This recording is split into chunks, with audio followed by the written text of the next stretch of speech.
So this morning, I want to talk a little bit about as you see. This says while you wait. I think it's pretty fair to say that we're a pretty impatient culture. We want things fast and we want them efficient. We want them pretty much now. We've moved to this place in society where we have devices like microwaves that they're meant to make our food prep even faster. Like you'll notice on, your bag of pizza rolls, you can throw it in the oven for 12 minutes or you can throw it in the microwave for like 2. We like things to be fast. We have things like text messaging because sending an email or even like a phone call or, a letter in the mail. Like nobody does that anymore. Things like that just take too much of our time. Even just a phone call. Like it takes too much time to pick up the phone and call someone and say what you need to say. It's easier to just shoot them a text message. The times are changing, and life today, I think, is significantly more fast-paced than it's ever been. I think we can all pretty much agree to that statement. But simply stated, we just don't like waiting for things.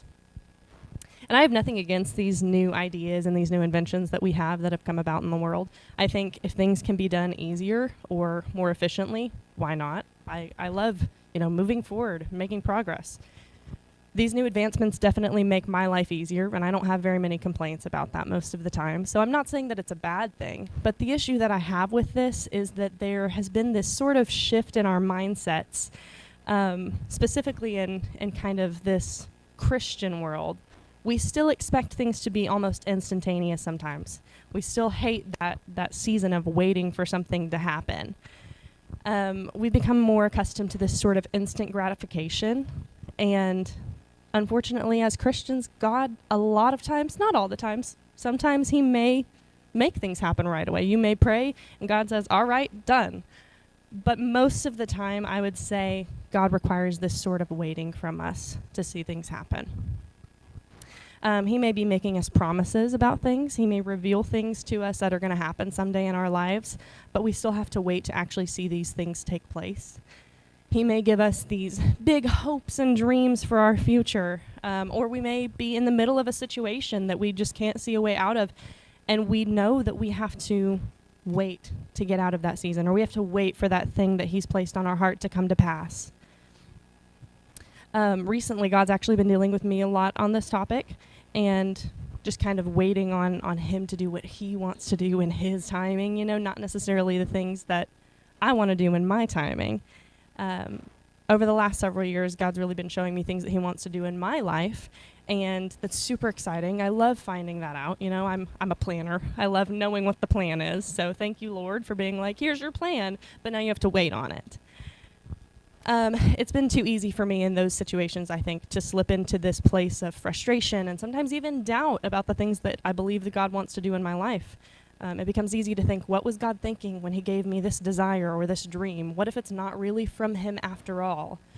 And I think most of us can probably say that we've related to that at some point in our lives, even if you're not in that stage right now. I imagine you've probably been there before, and if not, good for you. It's probably going to happen someday. I don't necessarily know all of your personal situations. I don't know what the Lord has placed on your hearts. And some of you may have received a very real, explicit, almost tangible word from the Lord, where he was very clear with you and told you, this is what I have for you. This is what I have for your future. This is going to happen. And for others, maybe it's not so explicit, but there's just this sort of burning that he's placed on your heart for something, and you just kind of believe that that's from the Lord. Even if it wasn't something explicitly said, you know that this is something he's placed on your life because he's planned this out for you. And again, like I said, maybe you're not in that season right now, and that's great, but I do believe that a lot of us are probably in this season of waiting right now, myself included. And as I found myself in this season, I'm reminded often of Abraham. I think he's kind of the poster child for waiting on the Lord to fulfill a promise, right?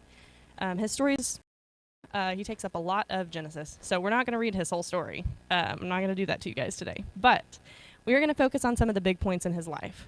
So first of all, God made Abraham, who back then was called Abram. That was his name before. He made him a promise And actually, he made Abram a few different promises that all sort of tie into one big promise. We see them spread out throughout Genesis. So the ones we're going to focus on today are in Genesis 12, 15, and 17, all three of those chapters. The first one is in Genesis 12. This is verses 1 through 3. And this says, "The Lord had said to Abram, 'Go from your country, your people, and your father's household to the land I will show you. I will make you into a great nation, and I will bless you. I will make your name great, and you will be a blessing. I will bless those who bless you, and whoever curses you I will curse. And all the peoples on the earth will be blessed through you.'" That's promise number 1. Number 2 is in Genesis 15, verses 1 through 5. This says, "After this, the word of the Lord came to Abram in a vision. 'Do not be afraid, Abram. I am your shield, your very great reward.' But Abram said, 'Sovereign Lord, what can you give me since I remain childless, and the one who will inherit my estate is Eliezer of Damascus?' And Abram said, 'You have given me no children, so a servant in my household will be my heir.' Then the word of the Lord came to him, 'This man will not be your heir, but a son who is your own flesh and blood will be your heir.' He took him outside and said, 'Look up at the sky and count the stars, if indeed you can count them.' Then he said to him, 'So shall your offspring be.'" And then the third one is in Genesis 17, verses 1 through 8. This says, "When Abram was 99 years old, the Lord appeared to him and said, 'I am God Almighty. Walk before me faithfully and be blameless. Then I will make my covenant between me and you and will greatly increase your numbers.' Abram fell face down, and God said to him, 'As for me, this is my covenant with you. You will be the father of many nations. No longer will you be called Abram. Your name will be Abraham, for I have made you a father of many nations. I will make you very fruitful. I will make nations of you, and kings will come from you. I will establish my covenant as an everlasting covenant between me and you and your descendants after you for generations to come, to be your God and the God of your descendants after you. The whole land of Canaan, where you now reside as a foreigner, I will give as an everlasting possession to you and your descendants after you, and I will be their God." So that's kind of a lot, but the big 3 things that he promises here. The first was that they would be blessed, that Abraham and his generations to follow would be blessed. The second has to do with the number of descendants that he's going to have, right? Abraham's saying, "Lord, I don't have any children, so everything that I have that you've said I'm going to be blessed with, that's all going to go to this other person who's going to inherit my estate because you haven't given me any children." And God is saying, "Look at the stars," and is basically saying, "Try and count them. I know you can't do it, but I'm going to give you descendants that are more numerous than that." And the third, which we'll kind of read a little bit further into a little bit later, it's after Abraham has kind of stepped up and tried to do things on his own. And the Lord is telling him, again, that I'm going to establish a covenant between myself and your people, and there are going to be great people and nations and kings that are going to come from your lineage because of this promise. So basically, overall, God promised Abraham that he would be the father of a great nation of people for generations to come.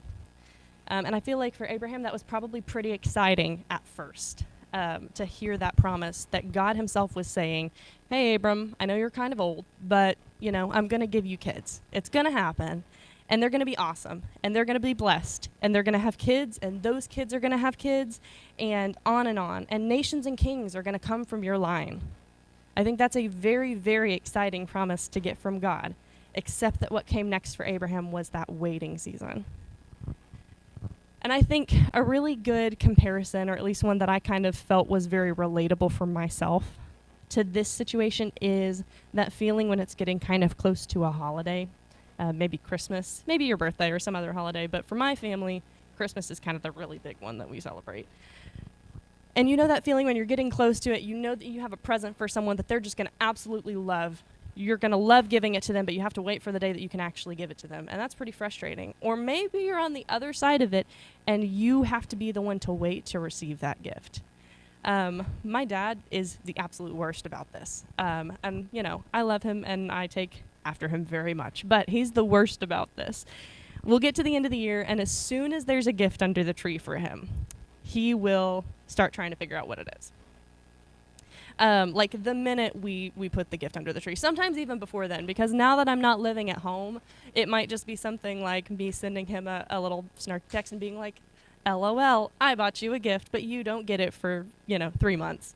or however long, because I love giving gifts, and so I'll buy them way in advance. But for him, that's just the worst, because he doesn't have the patience to wait. It's almost better to not even tell him that there's a gift for him, because immediately he starts trying to figure out what it is. He'll pick it up and try and gauge based on the weight what he thinks this present is. He will shake it, even if I tell him don't shake it, because, sometimes they're fragile, but he doesn't care. He's like, no, I'm going to shake this and figure out what it is. At least if I hear it break, then I know what it is. It's gotten so bad that I have to start wrapping his stuff in just insane ways to try and throw him off. I think a couple years ago, maybe, we got him, my brother and I, we got him an iPad for Christmas because he really wanted one. And I'm pretty sure I wrapped his iPad in an old TV box that we had lying around the house. But that's not enough, because, again, he will shake this thing. So you have to stuff it. You've got to stuff the box with tissue paper or blankets or whatever you can find. And then you have to weigh it down, because he's still going to be able to figure out what this is by the weight. I was throwing Bibles in there. I was throwing rocks. I'm trying to fill this giant TV box with all of this stuff so that he has no way of knowing what the gift was before I put it under the tree. And I think it's absolutely nuts that I have to do that. I love it. It's become a fun thing for us, for our family, because he knows that I'm doing that. He doesn't see it and think, oh, I've got a TV under the tree. He knows that the TV is probably the very last thing that he has if he sees that box under the tree. But he just can't take that uncertainty. And he knows that I have something good for him. He knows that this is a good thing. I'm not making him wait for something that's going to be terrible. I'm not like, you have to sit here and wait, and then I'm going to give you a rock for Christmas. Like, he knows that it's good. The same way that we know that God has good things for us. But that doesn't change the fact that we don't want to wait for it, that we're impatient. But we do know, Romans 8 tells us, in Romans 8:28, it says, we know that all things work together. I apologize, that says word together. It's supposed to be work together for the good of those who love God, those whom he has called according to his plan. So we know that he's a good God and that he loves to bless his children. But the waiting just seems so hard sometimes, even with that knowledge. Even if you're one of the people who has that explicit word from the Lord where he says, this is what I have for you, and it's going to be amazing, it's still really, really painful to have to wait for it sometimes. So today, that's what we're going to talk about. What can we do when we find ourselves waiting for God to make things happen? What lessons can we learn from Abraham's story that we can apply to our own lives? And what do we need to make sure that we're doing while we wait? I think the first thing that we need to do is be patient. I feel like that's a really oversimplified instruction, right? But that's the reality of it. Sometimes when we have to wait, there's not really much else that we can do except wait. We have to just be patient and wait on the Lord. Take baking, for example. I like to bake.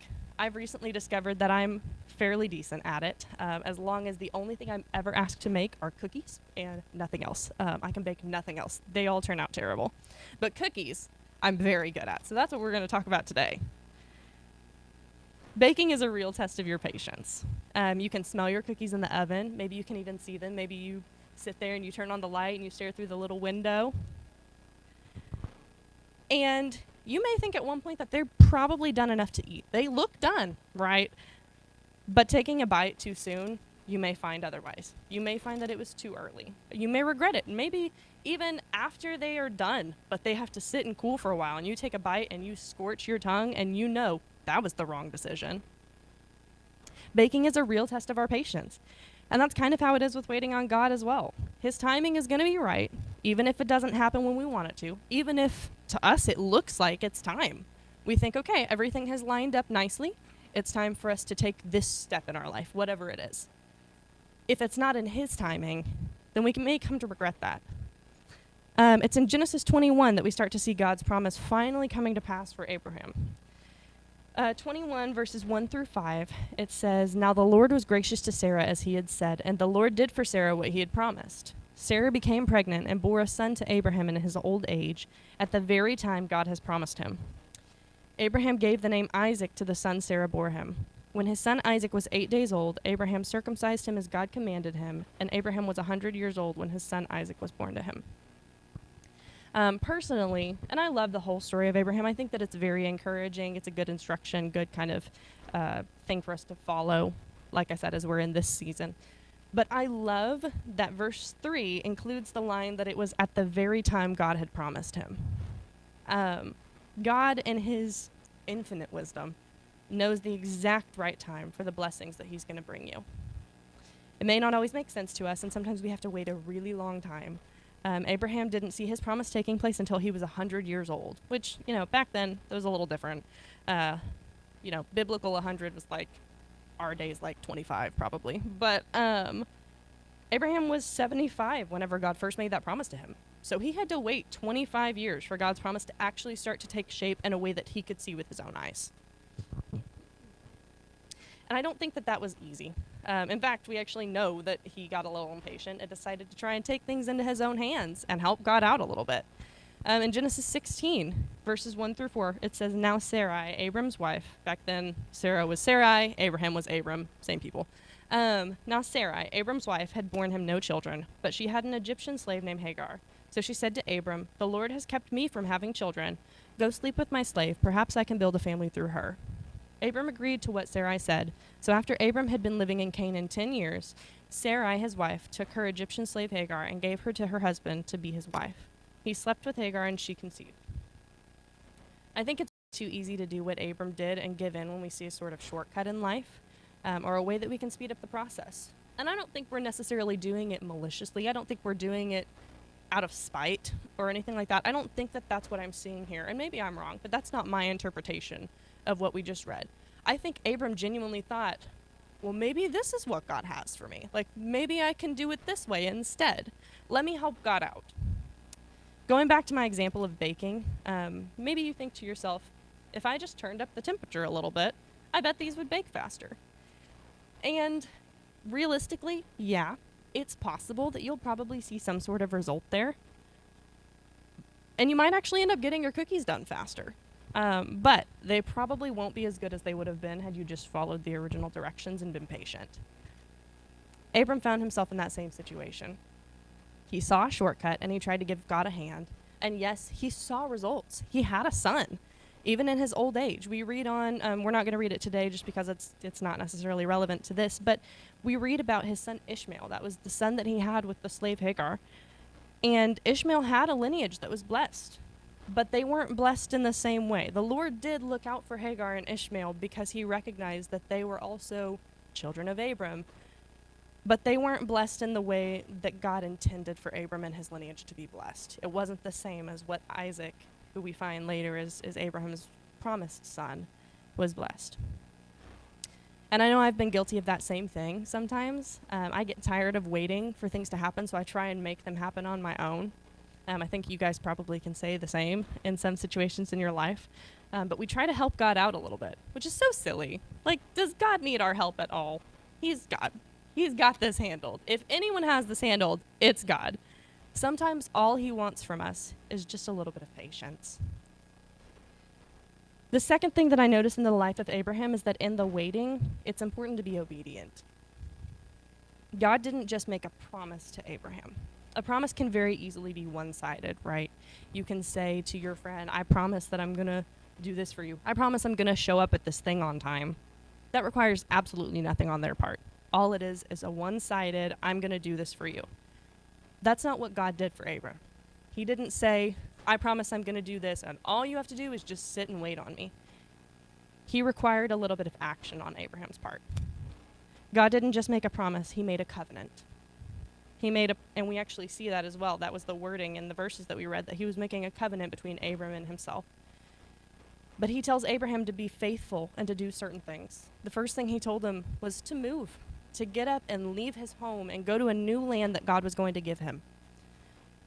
He also commanded Abraham to circumcise every male that was in his lineage as a sign of the covenant that they had made, and said that if any male did not do so, he would have broken that covenant and would be cut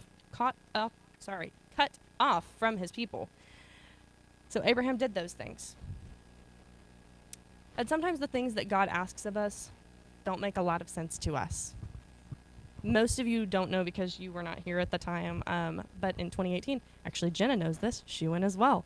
But in 2018, God told me to go on this month-long mission trip to Africa. Talk about instructions that just don't make sense. Don't get me wrong, I love missions. I love helping people. I love what that's about. But I know that I'm not called to be a missionary to a foreign country. That's not the plan that the Lord has told me he has for my life. So if you asked me 5 or 6 years ago if I thought going camping in the bush of Africa for a month sounded like a fun time and it made sense, I would have said no. I probably would have laughed at you and been a little bit hesitant, to say the least. So when God told me to go join this group of people going on this trip, to go live in Africa with 12 other people for a month doing ministry, it made no sense to me. I just didn't see how it fit into my picture. I didn't see how this made sense in the plan that God had told me he had for my life.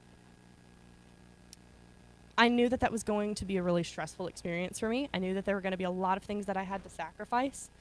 Things that I had to miss here, family members that I was going to long for while I was over there and couldn't really talk to them that month.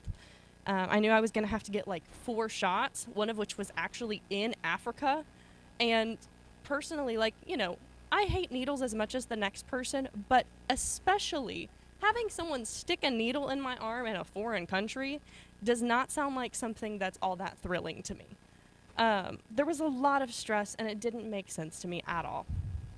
I knew that it was probably going to be the most uncomfortable month of my life that I had experienced to date. Honestly, I just didn't understand why God told me to do that. It didn't make any sense to me.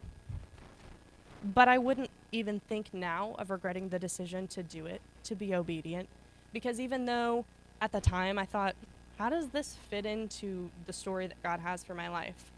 It was one of the most enriching and incredible experiences that I've had in my life. And I loved being a part of that and doing that ministry. And yeah, it was hard. There were times where I was sitting there and I'm like looking around and I'm crying and I'm like, what am I doing here? But even though I didn't understand, I was obedient and I trusted God because I knew that he had a plan. And that brings me to the third thing that we should do while we wait on God. We should trust God. And unfortunately, I don't have a cute little B phrase to throw in here. You know, that would flow very nicely. Be patient, be obedient. I tried, you know. Sorry about it. But in addition to having the patience to wait and the obedience to do what's required of us, I think we need to make sure we're really putting our trust in God and in his plans. I think this one ties into both of the other points. I think that we can be patient and we can wait because we trust that God's doing something even if we don't see it yet. I think that we're obedient and we do the things he tells us to do that don't make sense because, again, we trust that there's a plan in place. So if you leave and only remember one thing today, which I kind of hope is not the case, but if so, I get it.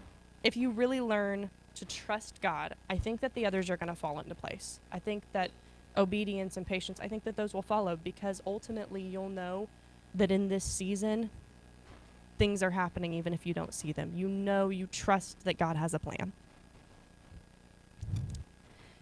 I shared with some of you, and actually most of you were not here at the time, so it really would have just been Pastor Jeremy and Candace. But I shared a couple years ago that I felt like there was this word that the Lord had given me for myself and for our church body. And essentially, the Lord was telling me that we were going to see him do some really great things. That was pretty much all that I was given in that message. There was nothing specific. There was nothing about, here's what I'm going to do. Here's how you're going to get there. Here's who's involved. Here's how long it's going to take. None of that was included. But the Lord did tell me that he had a plan and that he was going to do great things in this church. So I believe that God has a plan for all of us. I believe that God has a plan for my life. I know that he does. He's told me things. I believe that he has a plan for every one of your lives. But I also think kind of corporately, he has a plan for everyone who's a part of this church. I think those great things that we're going to see him do, I think that those involve you because you followed his voice. He led you to this church. He led you to be a part of this. We know that's not always that easy. But we're here, and I believe that God's going to bless us because of that. I think that he has big plans for your lives. I don't know what those are. But I do believe that there are big things he has planned for all of you. And I think those plans that he has are far greater than anything that we could ever plan for ourselves. Waiting on those plans still require a lot of trust, though. Abraham had to trust God immensely. We see that. He had to trust that God would fulfill his promises, for one thing. He had to wait 25 years and still hang on to this confidence that God's going to do what he said he's going to do. I trust him in that. But then, after God finally gave him the son that he'd been waiting his entire life for, he was 100 years old when he had his son. God tested him, and he had to continue to put his trust in the Lord and in his plan. In Genesis 22, it says, we're actually going to read a couple of different sections. The first one says, "Then God said, take your son, your only son, whom you love." This is in Genesis 22:2. "Your son, your only son, whom you love, Isaac, and go to the region of Moriah. Sacrifice him there as a burnt offering on a mountain I will show you." That's the instruction that God gave Abraham. That seemed, I'm sure, like it made no sense. To go take this son that you've said I'm going to be blessed with and that you've said my lineage is going to come through, and go sacrifice him on this mountain? Later on in the story, we see that there's a conversation that takes place between Isaac and his father. Isaac was the son. And it says, Isaac spoke up and said to his father Abraham, "Father?" "Yes, my son," Abraham replied. "The fire and the wood are here," Isaac said, "but where is the lamb for the burnt offering?" Abraham answered, "God himself will provide the lamb for the burnt offering, my son." And I think that verse is so important in this story, that last part of it. Abraham saying to his son, God's going to provide a lamb. Abraham knew that God had asked him to sacrifice his son that he waited so long for. He trusted that there was a plan there. Not only did he trust God enough to take Isaac up the mountain, but he even told his servants, we didn't read this part, but he tells his servants, "The boy and I are going up to worship, and we will be back later." So I don't know personally what Abraham thought was going to happen there. I don't know if he thought that God would stop him before he sacrificed his son, or if he believed that God was going to raise his son from the dead, or if he really believed God was going to provide some sort of lamb in his place. We're not really told that, what his thoughts were. But whatever they were, we do see that he displayed a lot of trust in God. God had promised Abraham that he would be the father of a great nation, and that would come through Isaac. So Abraham trusted that God must have a plan that he just didn't know all of the details to. He trusted God in a way that, personally, I don't know that I could have. I would love to say that in his place I would have been just as trusting as God, or just as trusting in God, but realistically I struggle to trust God with things that are much smaller than sacrificing my only son. I think most of us probably do. We probably struggle to trust God even in the little things sometimes. We have to make decisions all the time in our life, big and small. Some of them are these massive decisions, maybe not this, hopefully, but, some giant thing like changing jobs or moving or getting married or having a kid. There are so many different decisions that we make throughout our lifetime. But there are also those small ones that we make. And it's just not all that easy all the time to trust in God's plan whenever we're doing that. But when you're waiting on God and on his promises, it's so important that we're able to trust him and trust that he had a plan. So those are the steps. When you're in your season of waiting on the Lord to do something in your life, you need to be patient, you need to be obedient, and you need to trust him. And I know that is super oversimplified. It's really easy to say, I'll trust God, I'll be patient with him, I'll be obedient. But sometimes it just seems really hard to actually do those things whenever we're in the middle of them. How, in the middle of my frustration and my doubt, can I possibly trust him to come through? How, when that relationship is falling apart, or whenever you lose a job or a loved one dies, how can you possibly believe that there's a plan or see something good ahead? How can you see a way out of this situation? Sometimes, yes, it's easy, but a lot of times the situations are not going to be all that easy. A lot of times it's going to be hard for us to do those things, to have that patience and that obedience, that trust in God. And not only how can we do those things, but why? Why should we trust? Why should we be obedient? Why should we be patient? I think it's really, really easy to get so overwhelmed and so, like we were talking about, so caught up in everything that we've got going on in our lives that we think those kind of thoughts, that we let that doubt creep in and we think, is this really even from the Lord? But we serve a God who's faithful always. He fulfills the promises that he makes. If he tells you that he's going to do something, he's going to do it. The timing may not be what we want it to be, and it may not look like we want it to look. That's what we see with Abraham. God did give Abraham a son. He saw that part of the promise take place, but he wasn't around to see his lineage turn into these great nations and these kings and things like that. But regardless, it was still fulfilled. We see in Matthew chapter 1, verse 17, there's a whole section that we see, you know what I'm talking about, whenever you're reading through the Bible and there's so-and-so begot so-and-so, and so-and-so begot so-and-so. In this section of it, in verse 17, it says, "Thus there were 14 generations in all from Abraham to David, 14 from David to the exile of Babylon, or exile to Babylon, and 14 from the exile to the Messiah." Abraham's lineage was the one of David, and later on the one of Jesus. God did make a promise that Abraham would be the father of a great nation. And it's pretty clear that even though Abraham wasn't around to see that happen, God fulfilled that promise. God came through because he's faithful all the time. He will come through for us. It may require us to be patient with him. It may require some action on our part. And it may require us to put more trust in him than we can even imagine. But we serve a God who comes through for us time and time again. He brings us out of our messes and these different situations that we find ourselves in, and he makes our dreams and these passions of our heart, he makes them a reality because he's good and he's faithful and he loves to bless us. So I don't know who in the room, or maybe it's someone watching online, I don't know who this is for. It might just have been something that the Lord was speaking to me lately, but I don't think that's the case. I think that some of you watching or listening today are probably in the middle of a situation that you don't really see a way out of, or you're wondering, God, when is it going to happen? When is this promise that you've given me actually going to come to fruition?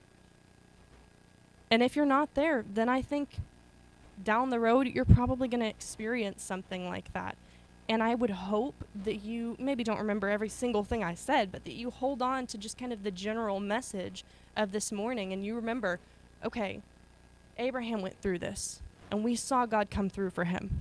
So God's going to come through for me.